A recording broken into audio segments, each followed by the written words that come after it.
नमस्कार सांगमाने आज आंभे माने ओडिशा सहित आउ टिके अधिक परिचित हेबा।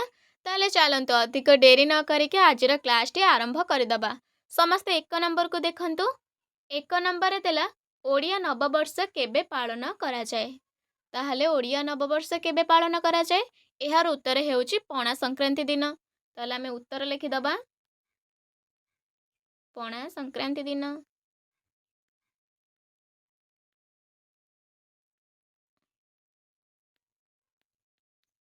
तापरे 2 नंबर देखंतु गंजाम जिला केउ हस्तशिल्प पई विख्यात। ताहले गंजाम जिला केउ हस्तशिल्प पई विख्यात एहार उत्तर हेउची बरहमपुर साड़ी एवं पितल जिनिस। ओके बरहमपुर साड़ी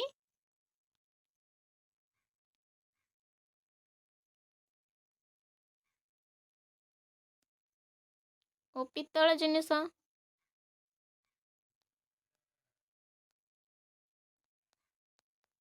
तापरे नेक्स्ट जिबा 3 नंबर को। 3 नंबर देला आठगड़र मणिया बंध केउ हस्तशिल्प पई जणाशुना। ताले आठगड़र मणिया बंध केउ हस्तशिल्प पई जणाशुना एहार उत्तर हेउची हस्तशिल्प बुणा लुगा। ओके ताहले हस्तशिल्प करना बुणा लुगा।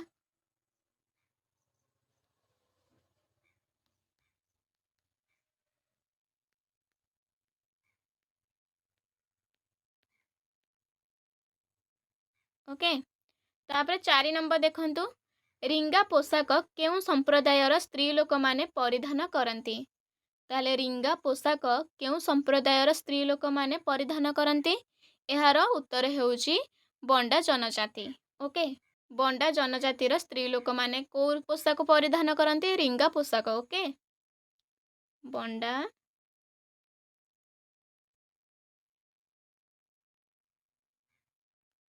जनजाति। तापरे नेक्स्ट 5 नंबर देखंतु मकर संक्रांति केउ ओडिया मासरे पालन करा जाए। ताले मकर संक्रांति केउ ओडिया मासरे पड़ी थाए किंबा पालन करा जाए एहार उत्तर हेउची पुष एवं माघ मासरे। ओके पौष ओ माघ मास एमती ठीक ठिकाना नहीं को वर्ष पौषरे पड़े एवं को वर्ष माघरे पड़े। ओके तापरे देखंतु 6 नंबर देखंतु गदबा आदिवासी माने केउ नृत्य करंती। ताले गदबा आदिवासी माने केउ नृत्य करंती एहार उत्तर हेउची ढेमसा। ओके ढेमसा नृत्य। तापरे नेक्स्ट जिबा 7 नंबर कलिंग युद्ध केउ नदी कूलरे होइथिला। ताले कलिंग युद्ध केउ नदी कूलरे होइथिला एहार उत्तर हेउची दया नदी।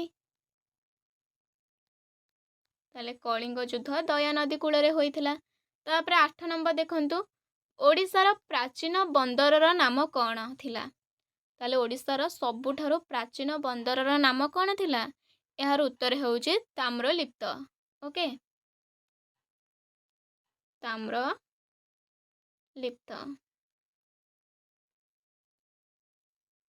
तापरे नेक्स्ट क्वेश्चन 9 नंबर को जिबा। 9 नंबर समस्त देखंतु ओडिशा साहित्य एकाडेमी केबे प्रतिष्ठित होइथिला एहार उत्तर हेउची 1957 मसीहारे।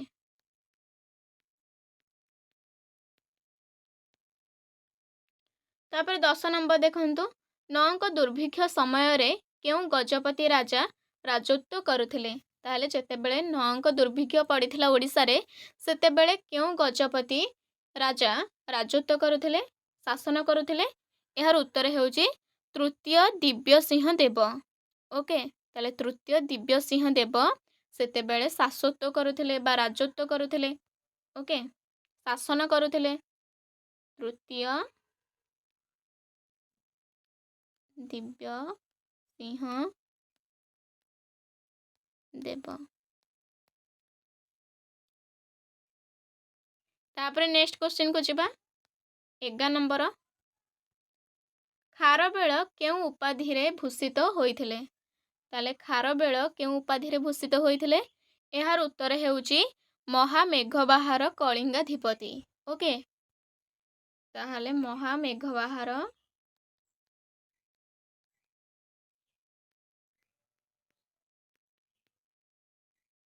କଳିଙ୍ଗାଧିପତି।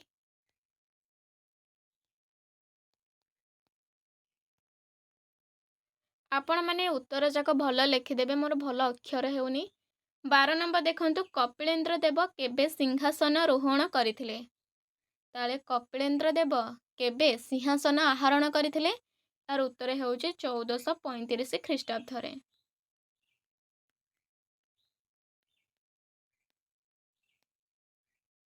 ତାହେଲେ କ'ଣ 1435 ଖ୍ରୀଷ୍ଟାବ୍ଦରେ କପିଳେନ୍ଦ୍ର ଦେବ ସିଂହାସନ ଆହରଣ କରିଥିଲେ। ଆହରଣ, ଓକେ, ଆହରଣ ନୁହଁ, ଆହରଣ। 13 ନମ୍ବର ଦେଖନ୍ତୁ, ମୟୂରଭଞ୍ଜ ଜିଲ୍ଲା କେଉଁ ହସ୍ତଶିଳ୍ପ ପାଇଁ ପ୍ରସିଦ୍ଧ? ତାହେଲେ ମୟୂରଭଞ୍ଜ ଜିଲ୍ଲା କେଉଁ ହସ୍ତଶିଳ୍ପ ପାଇଁ ପ୍ରସିଦ୍ଧ? ଏହାର ଉତ୍ତର ହେଉଛି ଘେକ୍ରା ଓ ସବାଇ ଘାସ ଜିନିଷ। ଓକେ, ଘେକ୍ରା ଓ ସବାଇ ଘାସ ଜିନିଷ। 14 ନମ୍ବର ଦେଖନ୍ତୁ, ରୂପାର ତାରକସି କାମ ପାଇଁ କେଉଁ ସହର ବିଶ୍ୱବିଖ୍ୟାତ? ତାହେଲେ ରୂପାର ତାରକସି କାମ ପାଇଁ କେଉଁ ସହର ବିଶ୍ୱବିଖ୍ୟାତ? ଏହାର ଉତ୍ତର ହେଉଛି କ'ଣ? କଟକ ସହର। ତାପରେ ନେକ୍ସଟ ଦେଖିବା 15 ନମ୍ବର, ଭିତରକନିକା ଜାତୀୟ ଉଦ୍ୟାନ କେଉଁଠି ଅବସ୍ଥିତ? ତାହେଲେ ଭିତରକନିକା ଜାତୀୟ ଉଦ୍ୟାନ କେଉଁଠାରେ ଅବସ୍ଥିତ? ଏହାର ଉତ୍ତର ହେଉଛି କେନ୍ଦ୍ରାପଡ଼ା। ତାପରେ ନେକ୍ସଟ 16 ନମ୍ବର ଦେଖନ୍ତୁ, ବରଗଡ଼ ଜିଲ୍ଲାରେ କେଉଁ କାରଖାନା ଅଛି? ତାହେଲେ ବରଗଡ଼ ଜିଲ୍ଲାରେ କେଉଁ କାରଖାନା ଅଛି? ଏହାର ଉତ୍ତର ହେଉଛି ସିମେଣ୍ଟ କାରଖାନା।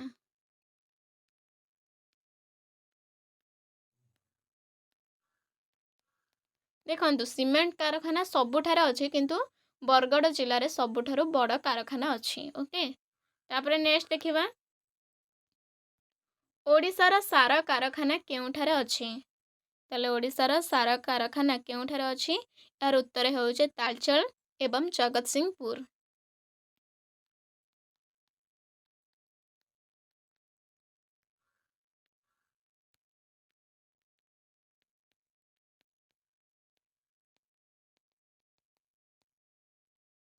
ଅଠର ନମ୍ବର ଦେଖନ୍ତୁ, ଓଡ଼ିଶାର ଇତିହାସରେ କେଉଁ ରାଜବଂଶର ଶାସନ କାଳକୁ ସୁବର୍ଣ୍ଣ ଯୁଗ ବୋଲି କୁହାଯାଏ?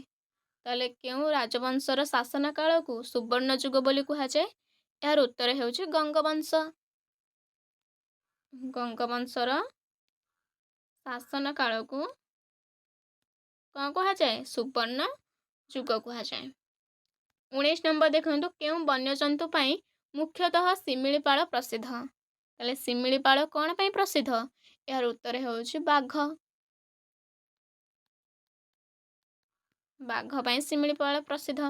ତାପରେ 20 ନମ୍ବର ଦେଖନ୍ତୁ, ରକ୍ତରେ ହିମୋଗ୍ଲୋବିନ୍ ତିଆରି ପାଇଁ କେଉଁ ଧାତୁ ପ୍ରସିଦ୍ଧ? ତାହେଲେ ରକ୍ତରେ ହିମୋଗ୍ଲୋବିନ୍ ତିଆରି ପାଇଁ କେଉଁ ଧାତୁ ପ୍ରସିଦ୍ଧ? ଏହାର ଉତ୍ତର ହେଉଛି ଲୌହ ଧାତୁ।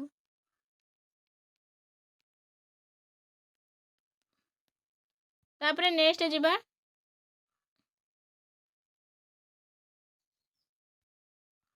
21 ଦେଖନ୍ତୁ, ମଣିଷ ଶରୀରରେ କେତେ ହାଡ଼ ଅଛି?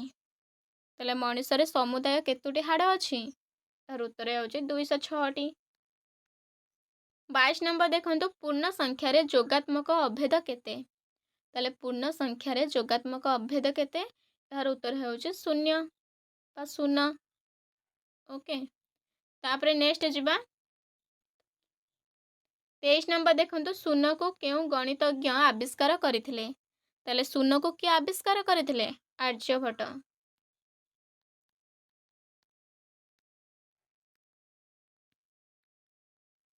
ଓକେ, ଏସବୁ କୋଶ୍ଚିନ୍ ନା ମୁଁ ପୂର୍ବରୁ କରିସାରିଛି, ଆପଣମାନେ ପୂର୍ବ ଭିଡ଼ିଓ ଯାଇକି ଦେଖନ୍ତୁ, ଏସବୁ କୋଶ୍ଚିନ୍ ମିଳିଯିବ।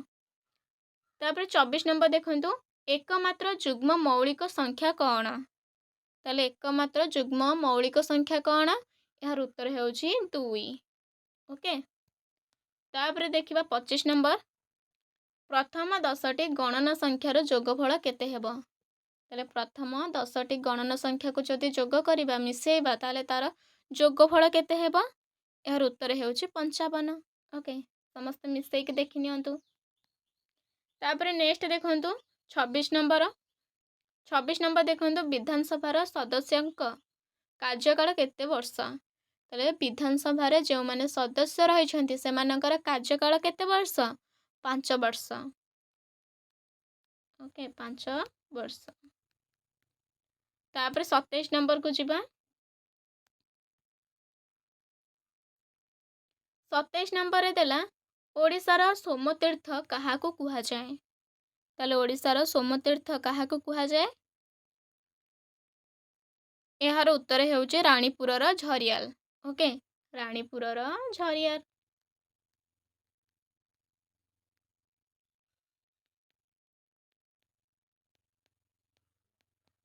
କ'ଣ କୁହାଯାଏ? ସୋମତୀର୍ଥ କୁହାଯାଏ। ତାପରେ ନେକ୍ସଟ ଦେଖିବା 28 ନମ୍ବର ଦେଖନ୍ତୁ 2025ରେ ଓଡ଼ିଶା ବିଧାନସଭାର ବାଚସ୍ପତି କିଏ ଅଛନ୍ତି? ତାହେଲେ ବର୍ତ୍ତମାନ ଓଡ଼ିଶା ବିଧାନସଭାର ବାଚସ୍ପତି କିଏ ଅଛନ୍ତି? ଏହାର ଉତ୍ତର ହେଉଛି ସୁରୁମା ପାଢ଼ୀ। ଓକେ, ସୁରୁମା ପାଢ଼ୀ କ'ଣ ଏବେ ବିଧାନସଭାର ବାଚସ୍ପତି ଅଛନ୍ତି। ତାପରେ 29 ନମ୍ବର ଦେଖନ୍ତୁ ଓଡ଼ିଶାର ପ୍ରଥମ ଓଡ଼ିଆ ରାଜ୍ୟପାଳ କିଏ? ତାହେଲେ ଓଡ଼ିଶାର ପ୍ରଥମ ଓଡ଼ିଆ ରାଜ୍ୟପାଳ କିଏ? ଏହାର ଉତ୍ତର ହେଉଛି ଡକ୍ଟର ହରେକୃଷ୍ଣ ମହତାବ। ଡକ୍ଟର ହରେକୃଷ୍ଣ ମହତାବ। ତାପରେ ନେକ୍ସଟ ଲାଷ୍ଟ क्वेश्चन को ଯିବା। ଏଇଟା ଲାଷ୍ଟ क्वेश्चन। ओके, ଓଡ଼ିଶାର ପଦ୍ମକ୍ଷେତ୍ର ନାମରେ କିଏ ସୁପରିଚିତ? ଏଇଟା ବି ମୁଁ ପୂର୍ବରୁ କରିଥିଲି ଏବଂ ତା ଉପର ଦୁଇଟା ମଧ୍ୟ କରିଥିଲି। ଓକେ, ତାହେଲେ ଓଡ଼ିଶାର ପଦ୍ମକ୍ଷେତ୍ର ଭାବରେ କିଏ ପରିଚିତ ବା କାହାକୁ ପଦ୍ମକ୍ଷେତ୍ର କୁହାଯାଏ? କାହାର ଅନ୍ୟ ନାମ ପଦ୍ମକ୍ଷେତ୍ର? ଏହାର ଉତ୍ତର ହେଉଛି କୋଣାର୍କ। ଓକେ,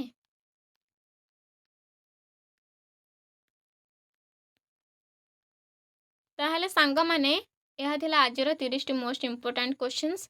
ଯଦି ଆପଣମାନଙ୍କୁ ଭିଡ଼ିଓଟି ପସନ୍ଦ ଲାଗିଛି ତାହେଲେ ଗୋଟେ ଛୋଟ ଲାଇକ୍ କରନ୍ତୁ ଏବଂ ଚ୍ୟାନେଲକୁ ସବସ୍କ୍ରାଇବ୍ କରିକି ରଖନ୍ତୁ।